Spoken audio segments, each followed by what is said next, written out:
this got rejected, you know.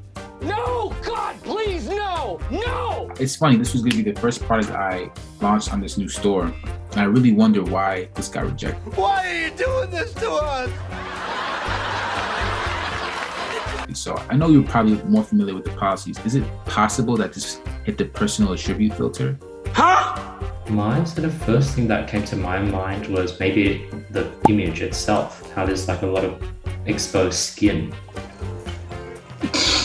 Okay. And Facebook doesn't like sort of a lot of skin, so that's why, there's not many bikini ads. There's not many sort of beach sort of bodies sort of advertisements. Hello. Hey Tabeno, how's everything been, man? It's been a while.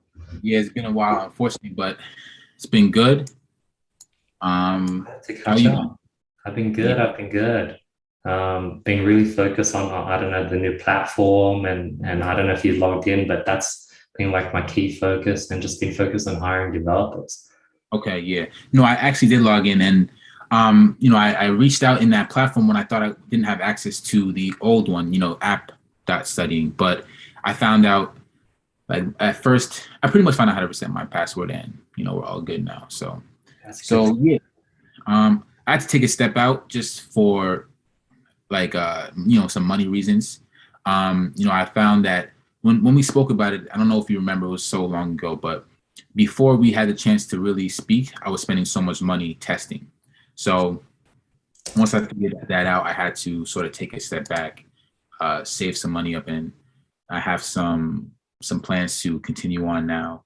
The one thing I'll say is the one question I have is really just about how to, I mean, it's an old question, but essentially I started back up, my page got restricted, and what I did before, what you instructed me to do before, I believe, was just to make a new page for the same domain, and it actually worked for a while, but I'm a little bit worried just due to how this one got restricted. I'm not trying to cause any waves. So in general, how do you go about handling, like, if you have a domain with a page that got restricted? Do you create a new domain?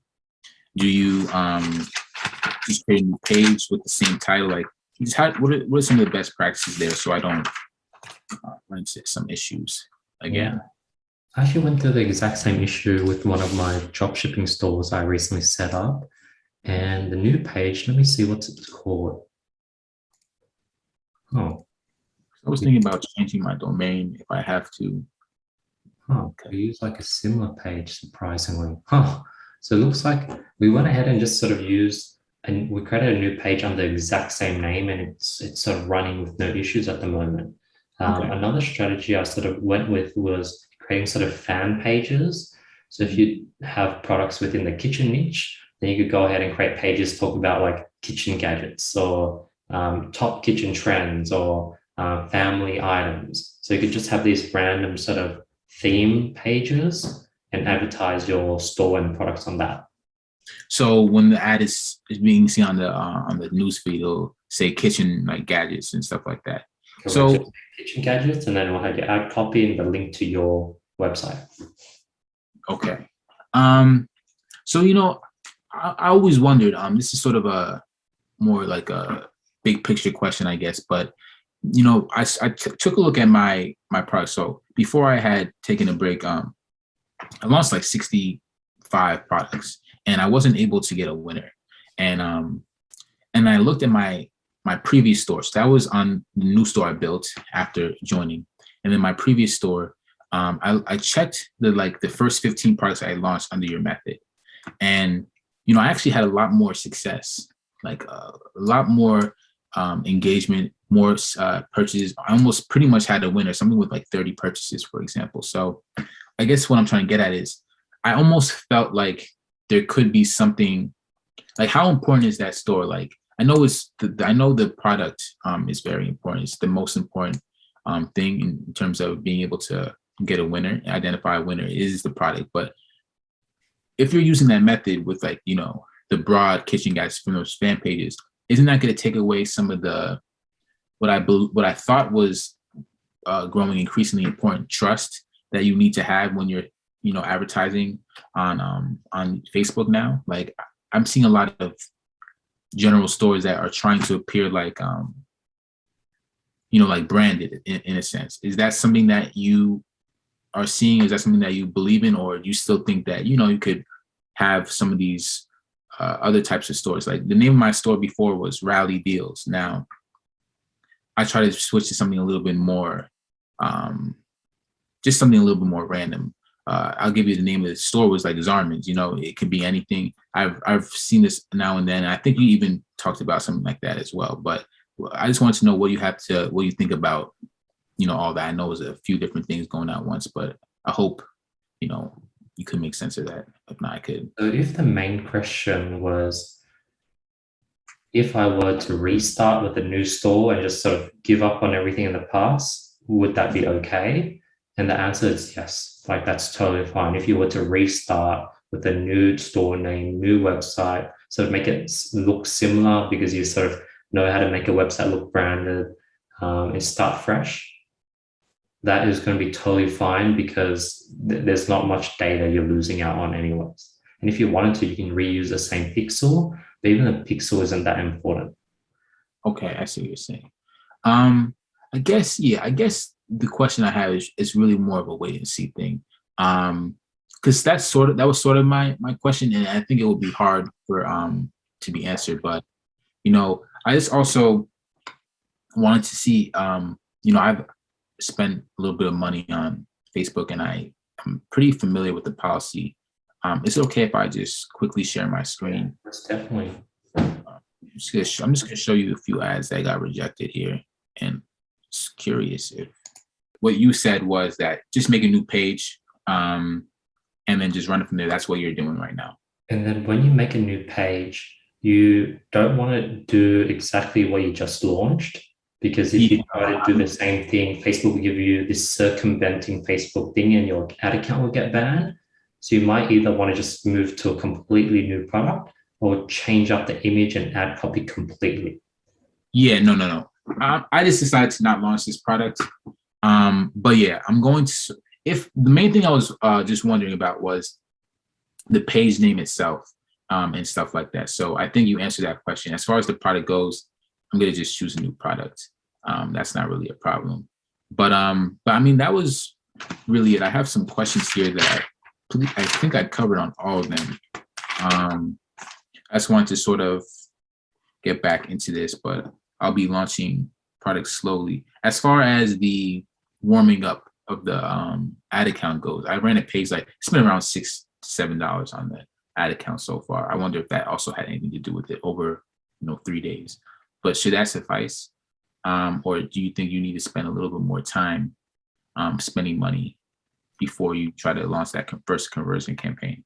So if it's a new ad account, I was taught, because I've been sort of working with these people who sort of, they farm ad accounts and they're always launching new ad accounts. I was told that you need to let it run on like a page like or an engagement campaign for 2 days. And if you have no issues after 2 days, you're sort of good to go to conversions and increase your budgets. Gotcha. That's essentially what I did. So I think it was just the type of ad I ran. So yeah, I mean, that's pretty much it. And then I guess one question, I have an old ad account that I was thinking about using, but do you ever use old ad accounts when you have new stores, or are you always trying to just use fresh store, fresh ad account? So the stores usually what I keep the same, and then I usually use whatever. I start with the old ad accounts I have, and if those get banned, then I move to new ad accounts. So I go from oldest to newest. Always start oldest. The older, the better. So I start with older, and then I move to the newer.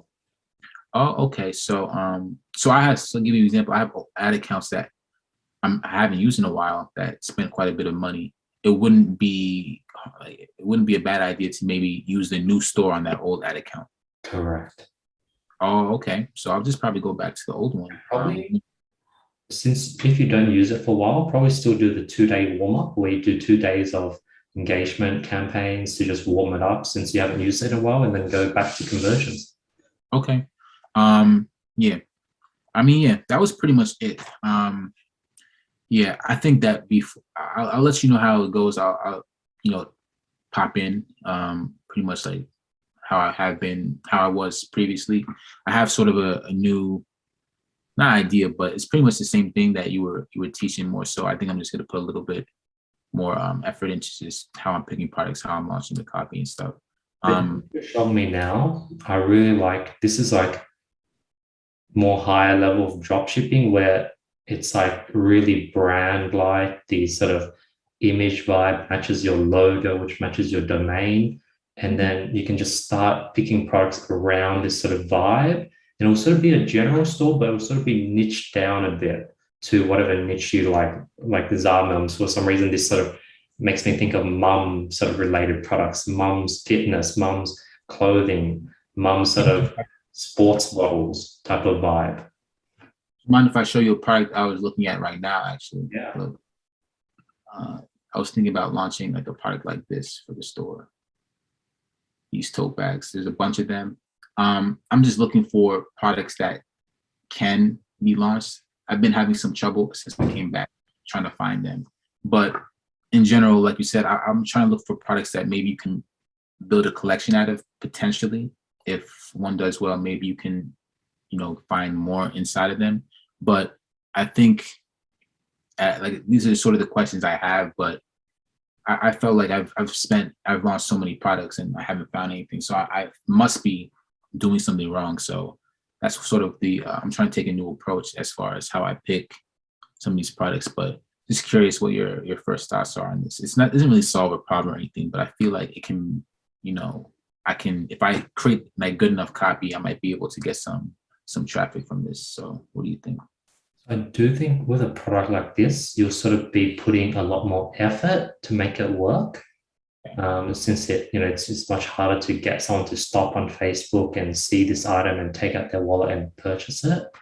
So I do think this product will take more effort, and I would rate it at like probably maybe like a 5 out of 10 or like a 4.5 out of 10, but I may be wrong. No, yeah, that makes sense.